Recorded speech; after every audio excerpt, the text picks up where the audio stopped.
Show. Here is your host, Rob Blackman.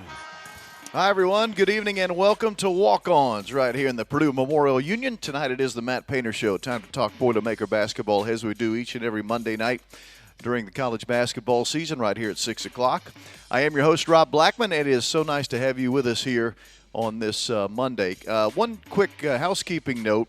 After our show tonight, we'll take a couple of weeks off, actually more than a couple, for the holiday break as far as coaches' shows go. We will not speak with you again here on the coaches' show until Monday, January the 9th. So please make a note of that. Tonight will be our last show of 2022. The next time we speak on a coaches' show will be 2023, January 9th to be exact, Monday night. But right back here at Walk-Ons here in the Memorial Union. Walk-Ons, of course, always our home for Purdue men's basketball and the Coach Painter Show all season long. Lots to talk about here tonight with a coach, including 2 games since we have last spoken. That includes the win over Hofstra at Mackey Arena last Wednesday night, and then, of course, the overtime win on Saturday in Lincoln, Nebraska, when the Boilermakers knocked off the Huskers 65-62 in the extra session. So we'll talk to the coach about that. We'll also talk about the fact that this is finals week on the Purdue campus, so no games this week for the Boilermakers as far as weekday games. Purdue is next in action this coming Saturday, 6:15 in Indianapolis at the Gainbridge Fieldhouse in the Indy Classic. Purdue playing Davidson, so we'll talk to Coach Painter about that. And it seems like there's one more thing I need to ask the coach about, just one. One more. What could that one thing? Oh, yes, I know what it is. Being ranked number 1, as our Boilermakers are again this week in the latest Associated Press Top 25 poll. Purdue basketball for a second straight season is ranked number 1 in the nation. We certainly will talk to Coach Painter about that. If you'd like to talk with the coach tonight, this is your opportunity. Here's the phone number, 1-888-246-2678, 1-888-246-2678. The Matt Painter Show brought to you, as always, by GEMCO. When we come back, Coach Painter joins me. This is the Purdue Global Sports Network, and this is Boilermaker basketball from Learfield.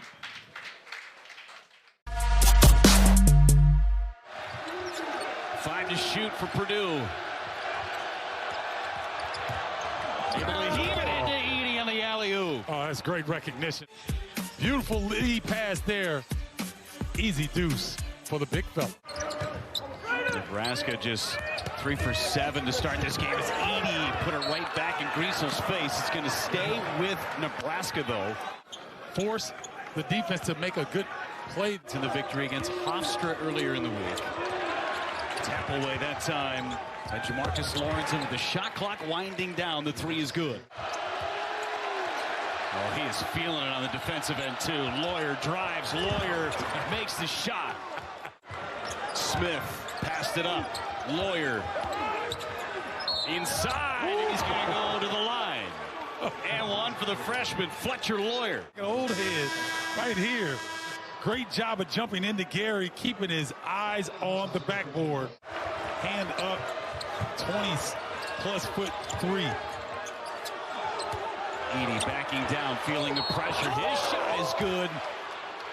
Comes down to free throws. Nebraska shooting just 64% from the line. Lawyer around. Hey, come on, Fletcher Lawyer. But Fletcher Lawyer, they think he's coming to shoot the jumper, and he's got different plans, ladies and gentlemen. Take off, young fella. Go over the top. Fletcher Lawyer. Ooh. They're going to have to change the scouting report now. Known for his shooting ability. Time winding down. 8 seconds. Griesel, crossover. Griesel, 3 over Edey. No good. Rebound. Derek Walker, one more chance. Maybe. No! There's Smith with the steal, and Purdue survives on the road.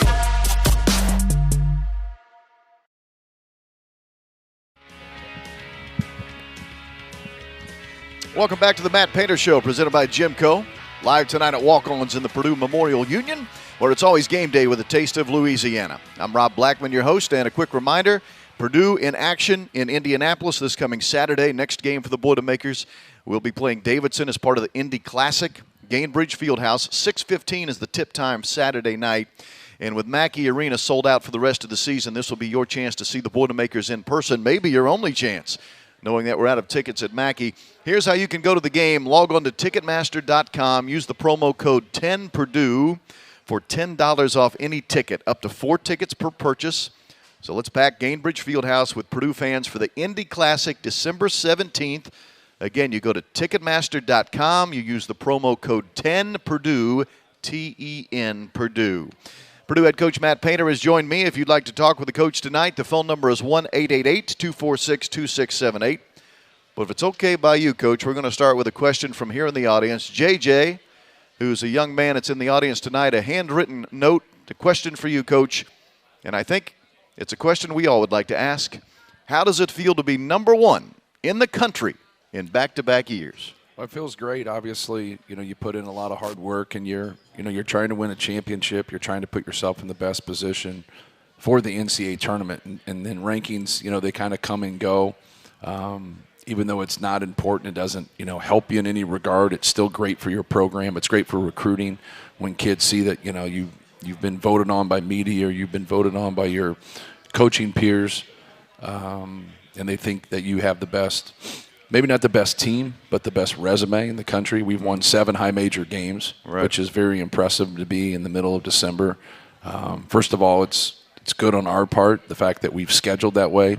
You got to continue. I think when you look at the people in front of you, whether it's Wisconsin or Michigan State in your league, you got to look at the things they do kind of in and out of the game.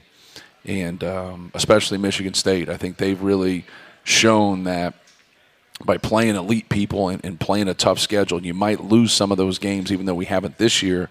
You're going to lose some of those games at times.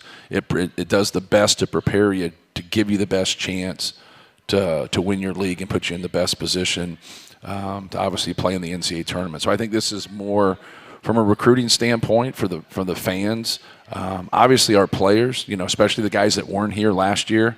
For the guys that returned, it's pretty cool because it's about the same time, right? Yeah, I know we didn't stay there long, but we stayed in the top 10 for the whole season. There's only 3 teams in America that did that. And so our goal is to keep getting better each week. Not really, obviously if you can stay number one for a long time, that means you're having a lot of success. But, our goal is to get better. We're very fortunate to win our last game. So you can look at it a couple different ways. I kind of stole the mood today in our practice because of it, because there was a lot of things that could have very easily went the other direction with one made shot, one call, whatever it might have been, and we lose that game. And we had control of that game, up by 14 with 14 minutes to go. And we let it get to that point where it could have went either way. So, but no, just proud of our guys, happy for our new guys to be able to experience this. Tom Izzo just texted me and he says it's a burden, but it's a really good burden. And that's what you want. No matter what you have, you're going to have in competition, you're going to have some level of a burden. And our guys have worked very hard. And then the other thing that I would say more than anything is, don't let other people, in our case, people that write about us, don't let them set the narrative. They don't understand. Like the people who rank people have no clue what's going on. You can't judge what's inside people. And we have a lot of guys that, work on their game, put a lot of time in. Then I think we have some people coming off the bench that have still played pretty well, even though they like to be in a bigger role, and rightfully so. Like I want guys to want more, but, still be professional. And all of our guys have been professional that come off the bench for us and hung in there and battled and done what's best for the team. And when you do things like that, and you probably have, to this point, if the season ended, we'd have the best player in the country. And so it's a great place to start when you got a guy that can dominate. The thing that he's doing for us now is his competitive spirit's coming out more, and he's more of a force when shots go up, whether he's blocking shots or he's getting rebounds. It seems like he's going to get every rebound. Yes. Other night, the 7 blocks were huge. And then just trying to kind of piece around him and take care of the basketball. And other night we couldn't buy a basket. You're going to have games like that. So it was a great win for us to be able to pull it out when we didn't play at our best. But just happy for our players and our fans with the number 1 ranking. A lot of questions I have for you, Coach, but I want to make sure our phone callers have a chance to visit with you too. So let's start with Drew calling from Raleigh. Drew, welcome to the show. You're on with Coach Painter. Hey, Coach. Thanks for taking my call. Congrats on another great week, and 2 big wins to keep the momentum going. I don't know if you like the symphony, but you've been kind of like a maestro out there so far this year. And I know projections and rankings really are pretty pointless, but it's got to feel good from being picked fifth in the Big Ten first country, especially in an age where you can't redshirt guys and guys graduating. You're doing both of those and top of the lane, and so it's kudos to you guys. I wanted to ask, you kind of mentioned it, he's defensively been incredible this year so far. He's got half the blocks that he did last year and a third of the game. Did you see that when you guys were recruiting him? And just along that, from a team point, on Saturday, what was behind the decision to double Walker with him? And the open looks that Nebraska got from that, were those breakdowns or just good offense, or looks that you guys were fine giving up throughout the game with Vandemel and with Garrett? Yeah, congrats again, and thanks for everything for do for the team and for Purdue and for West Lafayette. Right. I did not see that in recruiting from a defensive standpoint. He was not at that stage. Now, you have to understand that was his third year of organized basketball. I watched him. So I played organized basketball as a 5-year-old. All right, so when I was 7, that was my third year. His third year is when he was 18. So, you have to take into, kind of consideration that piece of it. And then he had played sports. And so the way the thing that jumped out to me is when I watched his YouTube and he pitched and how low he got and his knee drug when he pitched. He could bend and he can move. He's a pretty good athlete, and he doesn't get credit for it. Now, he's got a lot of cargo, so it's hard to move it sometimes. So to your question about Derek Walker, what we wanted to try our best to do is not let him have those free lanes to drive and then try to scrape and help and be in there and get off of it. The issue is if he gets on the same side as Wilcher, Tamanagi, and they're there, now you're stuck. You don't want to eat that 3. So both of those guys, and obviously we did a good job on Wilcher. He didn't score after having 22 points in Indiana the game before. Tamanagi got away from us, and we kept telling you how elusive he was, how quick he was, what kind of quick release he had. So when you get in those situations, we were trying to do that and take up that space and get those swipes and make it really hard for him. But sometimes you get into a pinch. When he was in a straight post move, we were going to stay one-on-one then. We will double when they directly throw it to him.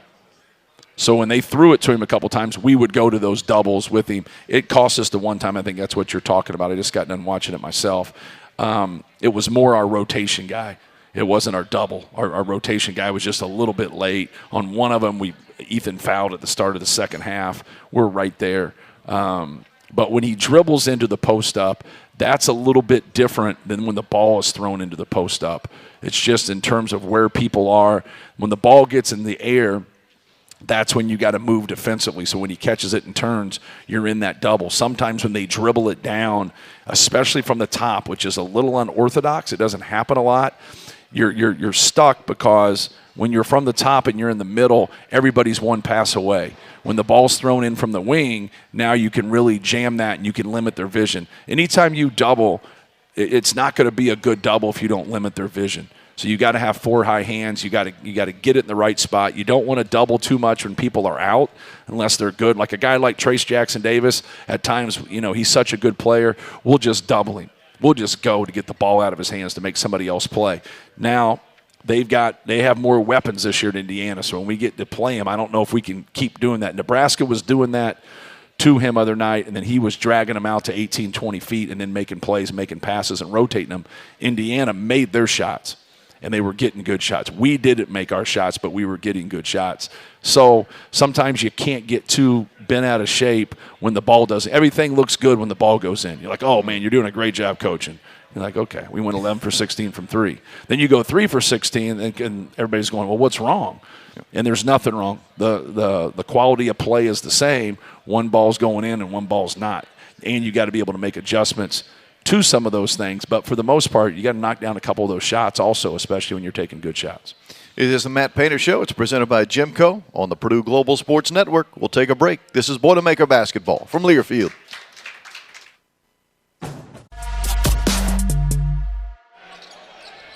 Gets it into Lawyer.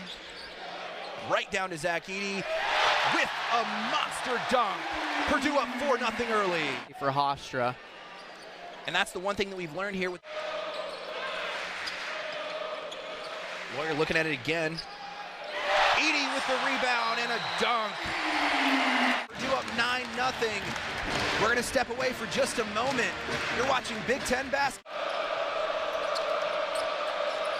Hofstra seeing if they have a response. Ethan Morton with the block, and the Boilermakers are out running.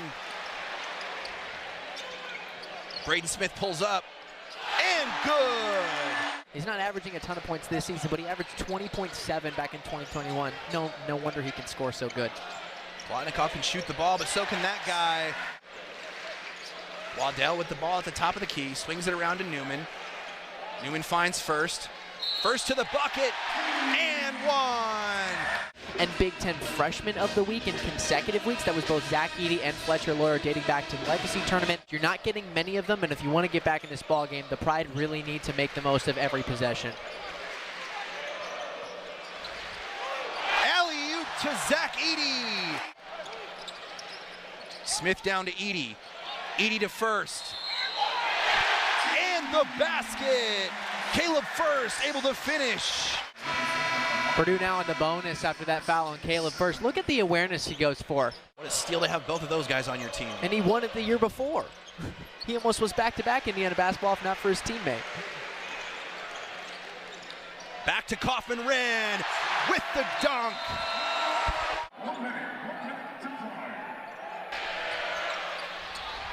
Kaufman-Renn down low, able to finish. Big finish.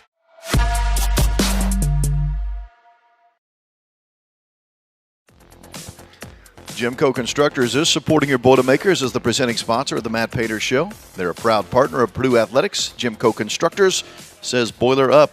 We spent a lot of time on the show already talking about Zach Edey, and it's only appropriate that Zach Edey was again today named the Big Ten Player of the Week. That's now 3 weeks in a row.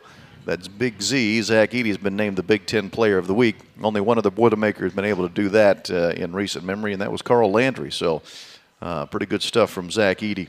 Back to the phones we go. Let's visit with Chuck from Indianapolis. Chuck, welcome. You're on with Coach Painter. Thank you for taking the call, guys. Congratulations to Coach, his staff, and the team on a great start. Certainly a really fun team to watch. A 2 or 3 part question related to scouting reports. Can you share with us some examples of some of what would be conveyed to the players about scouting reports, and how is that conveyed to them, and does it differ from a non-conference game, say like Davidson, compared to a Big Ten game like Nebraska? Thanks again, and keep up the great work. It doesn't differ as much. Sometimes your knowledge of playing people differs. Like in non-conference, you don't play people as much. Sometimes you played them for the first time. Like Hofstra, like you try to get with somebody in their league, non-conference, and talk to somebody who knows, because you drill down more in conference, you have more time, and that's who you play. So if you stick in a league, so like for myself, this is the 18th year I've been at Purdue, and Tom Izzo's been there the whole time. So like you just have a lot of opportunities that you've gone against them. We're getting ready to play Maryland. Never played Kevin Willard when he was at Seton Hall. First time that we'll go against him. It'll be, I know his person, I know 3 or 4 of his guys on his team, but it'll be a little bit different. It just will. That'll be kind of like a non-conference game, and then you kind of grow with it, right, and kind of get there. But you have to know people's tendencies. You have to stick with what you're doing. So, like, the most important team in a scouting report's your team. You can't ever forget about that. But now you have to know how you're guarding certain things. You have a template of how you're doing things that are going to stay the same anywhere from 70 to 100%. So you have things that you teach, and this is the way you're going to do them. Now you get up against an opponent, and you're like, whoa, this isn't going to work in ball screen defense how we do it. We got to do this differently on this and this. And so now you can switch some things, but you really got to drill it because they've been programmed to do it a different way. And that sometimes gets guys, if you can change and they can follow it, it really helps because you've seen something. If you change and they don't do their job, now you're just confusing them. It just depends on the makeup and the capacity of your team. And each team's a little bit different. Just because you have a really, really talented team doesn't mean they have a high capacity level to take in a lot of change. Sometimes you can get teams that are, they're okay, and, you really got to fight, and games are closer, and you don't blow many people out. Your margin of error is different, but they can do a lot of different things. They can take things in competition, and from a spontaneous standpoint, they can make adjustments on the fly, and you can talk about things, and it's much easier. So it just kind of depends on your team. We had a couple of those moments where I made mistakes in the Nebraska game on some things because I thought in theory that it was right, but it wasn't right for our team. And I learned, kind of a hard lesson with a couple of our guys in terms of, are they taking in what I'm saying? Obviously they weren't on a couple situations, and we almost got burned because of it, but we didn't. We were very fortunate to get out of there with a win. But we really lock into sticking with what we're doing and then just really harping on if there's any changes in what we need to do, especially in ball screen defense. Ball screen defense has become such a big piece of what you do defensively. We double the post also, not always, but we try to be aggressive. We're not as athletic as we used to be. We're more cerebral and we're more skilled, and obviously we've had a lot of good size that now sometimes you got to figure out a way to pressure. We haven't had as many turnovers as we used to have, but then we don't turn the ball over as much. But when we do, it really hurts us because now if you're not dominating the glass. So we've had some games where we've dominated the glass, and that really offsets some things. But can you consistently do that against good teams? That's hard to do. Chuck, thank you for that phone call. Everyone needs a little playing time, so before a Purdue basketball game or any time throughout the week, stop by Walk-Ons here in the Purdue Memorial Union, where it's always game day with a taste of Louisiana. And we, of course, are proud to have Walk-Ons as the host of the Matt Painter Radio Show. More with the coach when we come back. The phone number is 1-888-246-2678. This is the Purdue Global Sports Network, and this is Boilermaker Basketball from Learfield.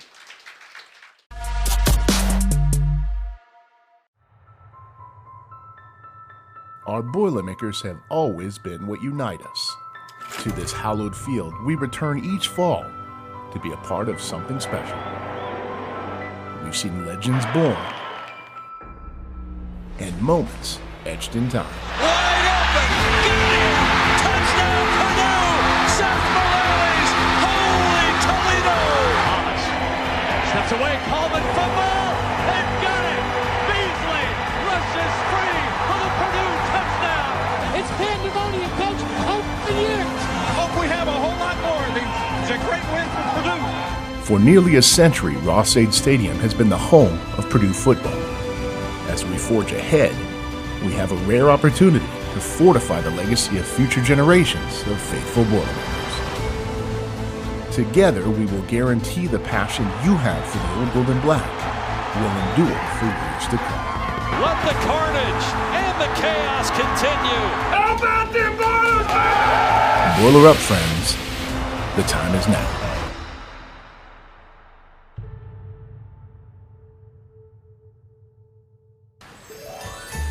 Good morning, Mr. Babinski. Oh, Babinski. That's fun to say. Babinski. Babinski. Babinski.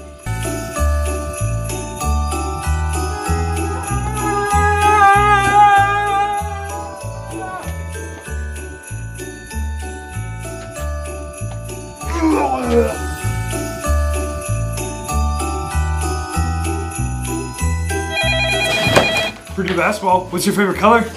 Purdue basketball. Coach Painter speaking.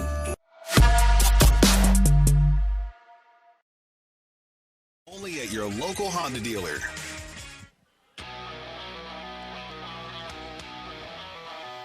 And welcome back to the Matt Painter Radio Show, presented by GEMCO, live at Walk-Ons in the Purdue Memorial Union, where it's always game day with a taste of Louisiana. The phone number to visit with Coach tonight, 1-888-246-2678. The Purdue Boilermakers are 10-0 and ranked number one in the country for the second year in a row. Purdue number one in the latest AP poll that came out earlier today. Purdue Global is Purdue's accredited and affordable online solution for working adults. Persistence pays off at Purdue Global. Back to the phones we go. Phil in Noblesville. Welcome. You're on next with Coach Painter.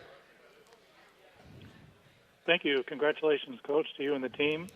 2 quick comments and a question. First, I've never seen a team that had so much trouble with the press one year and so little trouble with the press in the next year. I realize there's different personnel. Also, I don't ever recall seeing 2 freshman guards at Purdue that looked like they were sophomores or juniors. That's terrific. And my question has to do with Zach. Played 43 minutes with 2 fouls. Seemed like last year there were a couple times he got 2 fouls in 43 seconds. Is that more the refs figuring out that it's not a foul to be a really big guy, or is that you and Coach Brantley coaching up on what they're going to call and what they're not? Congratulations again. I'll listen for your answer. Yeah. In terms of Zach, I'd give the credit to him because I just think when you play and you start to get into that 3rd year, you start to play more, you get things figured out. And that's what experience is. People always say, oh, he's a junior, he's a senior, he's got experience. Not if they're sitting over there and not paying attention, they don't. You'd be surprised that people that are in college basketball that it's older, what they've taken in. You get some guys that are young, our 2 freshmen, I can feel them listening to me when I speak. And anybody who has to speak in front of the same group every day for 3 to 4 hours, you know what I'm saying. If you've ever got into a public speaking forum and there's 300 people in the crowd, but there's 2 people in the back that are talking to each other the whole time. For whatever reason, that's the only thing you're thinking of when you're up there speaking, is that's them. I can tell if people listen or not. Then it's not always 100%, but I can definitely tell as you have to go out there and play and you don't know what the hell you're doing, or you do know what you're doing, especially after you've done it for a while. So if you're in our program and you're a junior or senior, and you can bang me all you want for playing one defense, but if you don't know what you're doing defensively after you've been here for a while and what we do, man, you're not paying attention. You're just not paying attention. That's all that is. That's just concentration. And that's so important. If you got to know what you're doing, because once you get to know what you're doing and it's just natural, now you get to compete. Now the only thing you're worried about is just laying on the line and sticking to that dude. When you have the old paralysis by analysis and you're constantly thinking, and you can't process stuff, now you're not playing as hard as you need to play. So, but no, Zach's playing hard. He's learning how to wall up. He's learning, just kind of the ins and the outs. And I think you made a good point about the officials. I think they're better. I think he's better. They're not going to give the best players in the league, they're going to get a little bit more rope than other people. They just are. You ever watch a reserve who comes in and all of a sudden he reaches a little bit, foul. The starter comes back, he reaches a little bit, no foul. They know. They didn't come to see them. They came to see the guys play. And they'll call the game. They have to call the game. They have to make the right call. But when it's gray area, they're going to let some things pass with certain guys as long as you're not getting an advantage, on the game. But no, Zach's made the improvement. Coach Johnson, Coach Brantley have done a really good job helping him and talking him through. We spend a lot of time, especially on his passing. But he's leaps and bounds. He's put a lot of individual time in working and getting himself in this position. Coach, you did have a question from the audience, but since we're talking about Zach, late in the game there was a foul called, not on Zach, but against Zach, face blocking out, I think you talked about it. Could you just mind going through exactly what that is and what makes that illegal? Yeah, 10, 12 years ago, Butler did it a lot when Brad was still there.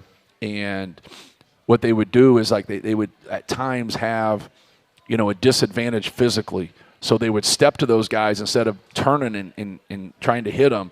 They would just lock them and get straight on them and face box out. And then the guards whose men who weren't coming to the glass, who were getting back on defense, they would come in and clean it up. And then obviously they had Matt Howard. So Matt Howard was a good rebounder.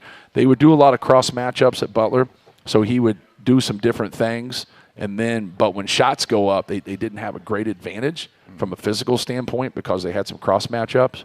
And then they would face box out. Well, they put in a rule you can't do that. It's automatic. So, you can't be facing somebody when a shot goes up and then I'm face-to-face with you, and then the goal's behind me. It's an automatic rule. So other night when you saw us lose our mind, and they got it, the second time wasn't egregious as the first time. The first time was bad. It was obvious. I don't know how he didn't. I just thought that like he might have got straight line or some people got in front of him, but I went back on tape and watched it 2 or 3 times, and it didn't. They just blew the call collectively. And then the next time the guy got it late, he still fouled him. I thought it was a makeup. And then when I went back, he still fouled him. And a lot of people don't know that rule. But that's – so when you get against Zach, if you don't turn, like right away, you're going to hear us lose our mind because like we have the advantage. They should have recruited him and signed him if they wanted the advantage. That's right. Hey, time now for our Pro Boilers feature where we take a look at how a former Purdue student-athlete is doing in their professional sports career. Pro Boilers is presented by Indiana Kitchen Premium Pork Products. Get to know us at indianakitchen.com. Both of our Pro Boilers and Indiana Kitchen are Boilermade, and tonight it's a tip of the cap to Dakota Mathias, the former Boilermaker playing for the Memphis Hustle in the G League. Dakota had 24 points and 7 assists in a win over his former team, the Texas Legends, this past Saturday. Dakota made 6 threes in that game. Through 13 games this year at Memphis, Dakota averaging 15 points, 4 rebounds, 4 assists, and shooting 40% from 3. Not too bad. More with Coach Painter when we come back. It's the Coach Painter Show, presented by GEMCO on the Purdue Global Sports Network. This is Boilermaker basketball from Learfield. 5 to shoot for Purdue. Able to heave it into Edey on the alley-oop. Oh, that's great recognition. Beautiful lead pass there. Easy deuce for the big fella. Nebraska just 3 for 7 to start this game. It's Edey put it right back in Griesel's face. It's going to stay with Nebraska, though. Force the defense to make a good play in the victory against Hofstra earlier in the week. Tap away that time by Jamarcus Lawrence, and with the shot clock winding down, the 3 is good. Oh, he is feeling it on the defensive end, too. Lawyer drives. Lawyer makes the shot. Smith passed it up. Lawyer inside, and he's going to go to the line. And one for the freshman, Fletcher Lawyer. An old head right here. Great job of jumping into Gary, keeping his eyes on the backboard. Hand up, 20-plus foot 3. Edey backing down, feeling the pressure. His shot is good. Comes down to free throws. Nebraska shooting just 64% from the line. Lawyer. Hey, come on, Fletcher Lawyer. But Fletcher Lawyer, they think he's coming to shoot the jumper, and he's got different plans, ladies and gentlemen. Take off, young fella. Go over the top. Fletcher Lawyer. Ooh. They're going to change the scouting report now. Known for his shooting ability. Time winding down. 8 seconds. Griesel, crossover. Griesel, 3 over Edey. No good. Rebound. Derek Walker, one more chance. Maybe. No! There's Smith with the steal, and Purdue survives on the road.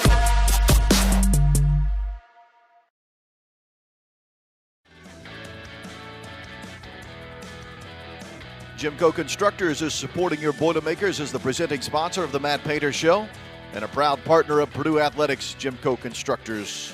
Boiler up. Back to the phones we go. Rusty calling from Lafayette. Welcome, Rusty. You're on with Coach Painter. Thank you. Coach, congratulations on your best start ever. Congratulations on number 1. Congratulations for putting defensive pressure to play, which is the reason why you're having such a spectacular season this year. It's your defensive awareness and your instruction. And Edey is no short of less than totally amazing. Congratulations all around. It's very hard to suggest or criticize a number 1 unbeaten team, but on behalf of the Class M tailgaters, we have a couple of observations that have been concerning us, and it came to light on this Nebraska game where they were double-teaming Edey under the basket, and it seemed to create a lot of problems for us. And we've been thinking that maybe the play selection should be balanced from shooting three-pointers to trying to go inside to Edey. And we think there needs to be a balance, and which would be dribble penetration to the rim or short of the rim. And all we have to do, Coach, is get the ball in play above the rim, and Edie or Mr. Basketball on the double low post, they're going to be able to control the play and either stuff it or get fouled. And we're just asking for maybe a more balance than the three-pointers. I know we've had these talks over the years gone by, and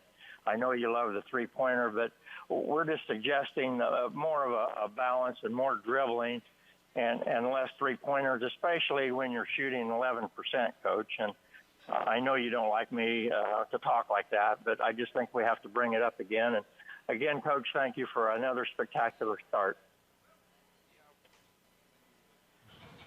When you deal with numbers, you deal with numbers in totality. You don't take out one game and say you're shooting 11%, because we're not shooting 11% from three. Our team is shooting much better than 11% from three. So you go into a game and you look at things and you say, okay, if we miss these 6 threes, we're going to change this and do this. It's just not the way it works. So you can sit that back there and see the result of something and then say, okay, that's why people don't do studies with low data. People do studies with high data, and they do it with more attempts and more games, because that's going to give you the real answer. It's like giving him the basketball. Now what we were really trying to do, it's funny that you said that about dribbling, because when we wanted them in a rotation, we wanted to attack them off the dribble. And when we did that, good things happened. When we didn't do that, we wanted to get our post up. We wanted to get our open three. If you watch the Indiana game, you know, it was very, very similar. Indiana made more shots than we did. They also had some guys on their team who don't make a lot of shots make shots. But we had guys that do make shots, miss shots. But what we were trying to get them to do is drive it. And the only two guys are really Braden and Fletch that were really, being able to get in there and break people down. And Braden was getting there, but they were collapsing, so we couldn't get those layups. And then he was making the great next pass, and we just, we weren't knocking those things down. So it wasn't from us not trying to do it. You're looking at the end result saying, well, why is he doing that? Well, there's another team out there, and they're not letting you get into the paint. And they're just saying the hell with you, and they're just keeping you there. Then the other thing that comes into play is this thing called a shot clock.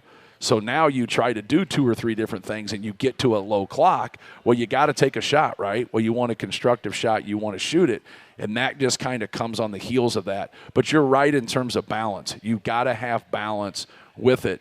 But when people get extreme, which they got other night, they got extreme, if we make those – we open it up. So we're up 14 with 14 minutes. So we can't be doing it totally wrong, right?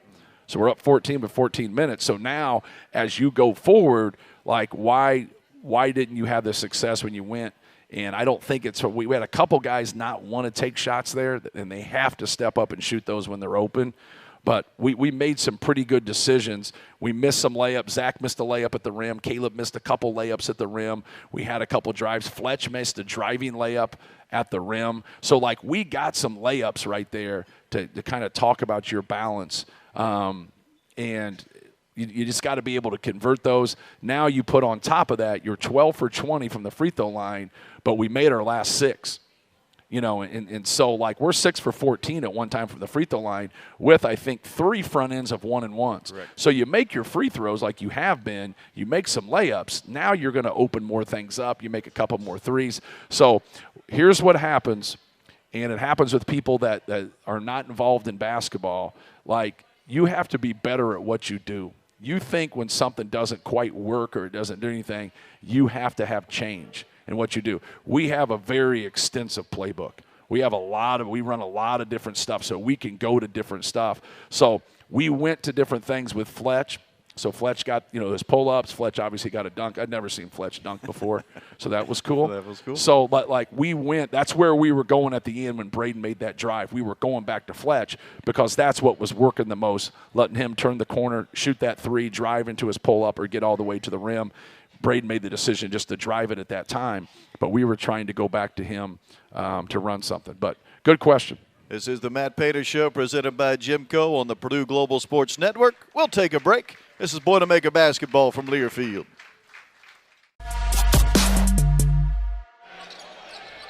Gets it into Lawyer. Right down to Zach Edey. with a monster dunk. Purdue up 4-0 early. For Hofstra. And that's the one thing that we've learned here. Lawyer looking at it again. Edie with the rebound and a dunk. Purdue up 9-0. We're going to step away for just a moment. You're watching Big Ten basketball. Hofstra seeing if they have a response. Ethan Morton with the block, and the Boilermakers are out running. Braden Smith pulls up, and good. He's not averaging a ton of points this season, but he averaged 20.7 back in 2021. No wonder he can score so good. Plotnikov can shoot the ball, but so can that guy. Waddell with the ball at the top of the key, swings it around to Newman. Newman finds first. First to the bucket, and one. And Big Ten Freshman of the Week in consecutive weeks. That was both Zach Edey and Fletcher Lawyer dating back to the Legacy Tournament. You're not getting many of them, and if you want to get back in this ball game, the Pride really need to make the most of every possession. Alley-oop to Zach Edey. Smith down to Edey. Edey to first. And the basket. Caleb First able to finish. Purdue now in the bonus after that foul on Caleb First. Look at the awareness he goes for. What a steal to have both of those guys on your team. And he won it the year before. He almost was back-to-back Indiana basketball, if not for his teammate. Back to Kaufman-Renn with the dunk.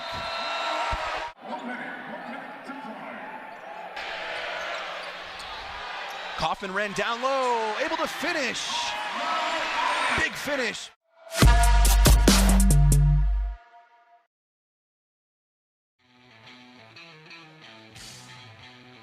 Welcome back to the Matt Painter Show, presented by GEMCO. Everyone needs a little playing time, so before a Purdue basketball game or any time throughout the week, stop by Walk-Ons here in the Purdue Memorial Union, where it's always game day with a taste of Louisiana. Back to the phones we go. A lot of phone callers tonight. We appreciate each and every one of you. Rick in Huntington, you're next and on with the coach. Welcome, Rick. Thank you. Matt, I had a couple questions. I don't know if I missed any information on how Mason Gillis was doing. No, you did not. We did not talk about it. He did some non-contact stuff today for the first time, so that was good to see that. He didn't go live or anything, but he did some non-contact stuff, so we'll see how he is tomorrow. Okay. Well, we really need him. So, also, I wondered if you probably noticed in the last game, it seemed like Nebraska was pressuring Brandon a lot more. I think to slow our tempo down a little bit. Braden, yes.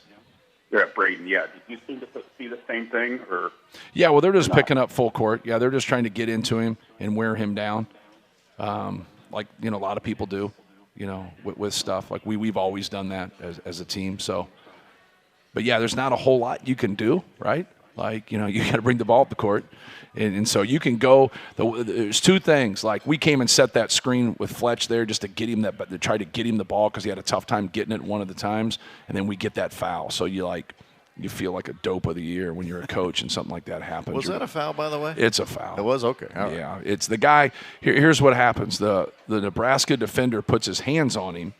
So initially he can't put his hands on him. Yeah. But – we all know in basketball the second guilty party normally gets the call. Sure. But Braden shouldn't run into him and just put it. Braden puts his hands on him and then his momentum carries him through that. So Fletch is the only one that's not guilty in the thing. Fletch, he got the brunt of it. Yeah. He got ran over and he's actually legal. Why Braden went with his hands and he should have missed him and went to the side of him and just rubbed the screen and went and got the basketball. But you live and you learn. So, do you have another question or no? My last question is. There you go. You talked about David Jenkins not getting off yet. Yeah. I'm a little puzzled at what's going on there. You don't have a crystal ball. You would have figured it out by now. But right. Well, here's you shouldn't be puzzled, first of all. It's just basketball. You're not going to get everybody going who doesn't play a lot. You're just not. When everybody said, you want a perfect world, your eighth man's not going to score 20. Your 10th man's not going to score 15. It's just not going to happen. So people are well, why don't you do this and why don't you do that? And it's you have to sit there and say, well, why don't we do what's best for Purdue? Let's start there. and let's end there. And people get carried away with it because they get a favorite or they get whatever. Now, I could go make this work for David if you want, but he needs to play with Braden Smith. And so now, should I play him instead of Fletcher Lawyer? Okay? Now, who's the best defensive player out there? Okay? Ethan Morton's still the best defensive player out there. Ethan Morton's a passer. Okay? Don't ever, if you get your own team, don't ever get away from the value of your best player.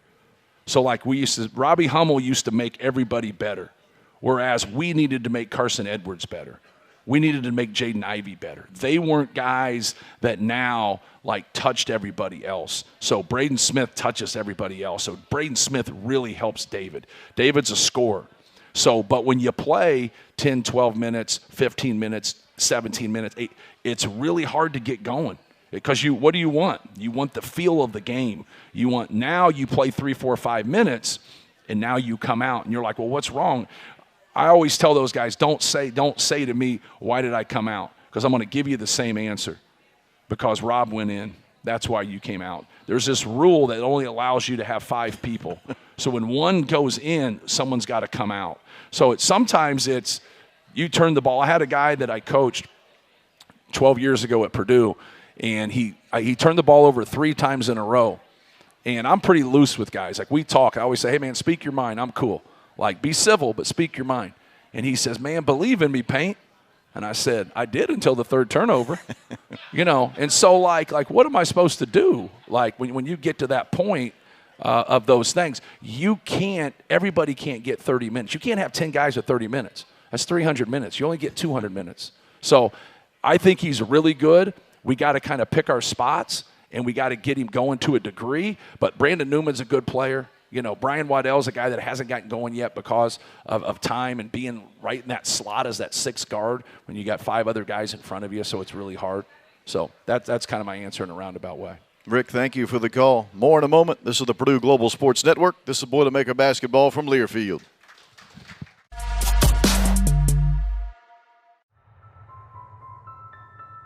Our Boilermakers have always been what unite us. To this hallowed field, we return each fall to be a part of something special. We've seen legends born and moments etched in time. Wide open! Got it! Touchdown Purdue! Seth Morales! Holy Toledo! Thomas steps away, Coleman fumble! They've got it! Beasley rushes free for the Purdue touchdown! It's pandemonium, Coach! Hope for years! Hope we have a whole lot more of these. It's a great win for Purdue. For nearly a century, Ross-Ade Stadium has been the home of Purdue football. As we forge ahead, we have a rare opportunity to fortify the legacy of future generations of faithful Boilermakers. Together, we will guarantee the passion you have for the old gold and black will endure for years to come. Let the carnage and the chaos continue. How about them Boilers? Boiler up, friends. The time is now.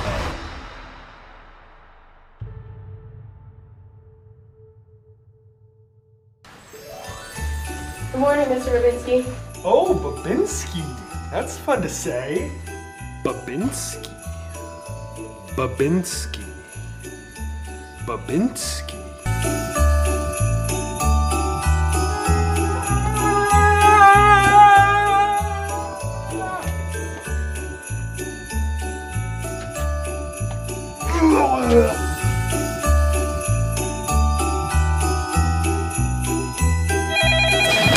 Purdue basketball, what's your favorite color? Purdue basketball. Coach Painter speaking.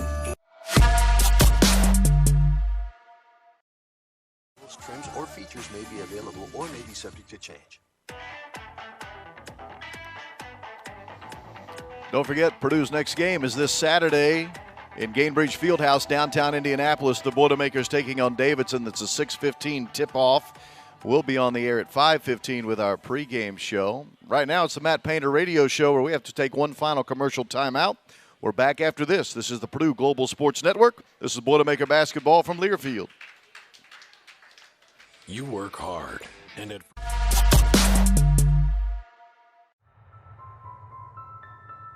Our Boilermakers have always been what unite us. To this hallowed field, we return each fall to be a part of something special. We've seen legends born and moments etched in time. Wide open. Touchdown Purdue. Seth Morales. Holy Toledo. Thomas steps away. Coleman fumble. They've got it. Beasley rushes free for the Purdue touchdown. It's pandemonium, Coach. Open year. Hope we have a whole lot more of these. It's a great win for Purdue. For nearly a century, Ross-Ade Stadium has been the home of Purdue football. As we forge ahead, we have a rare opportunity to fortify the legacy of future generations of faithful Boilermakers. Together, we will guarantee the passion you have for the old gold and black will endure for years to come. Let the carnage and the chaos continue. How about them Boilers? Boiler up, friends. The time is now.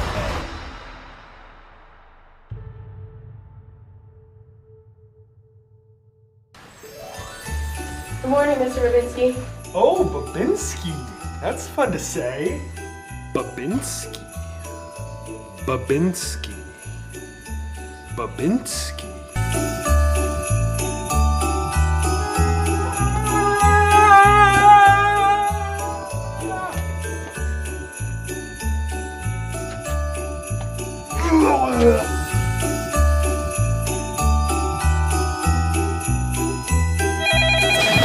Purdue basketball, what's your favorite color?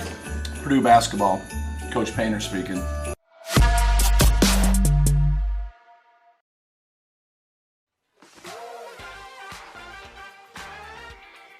It's the final segment of the Matt Painter Radio Show.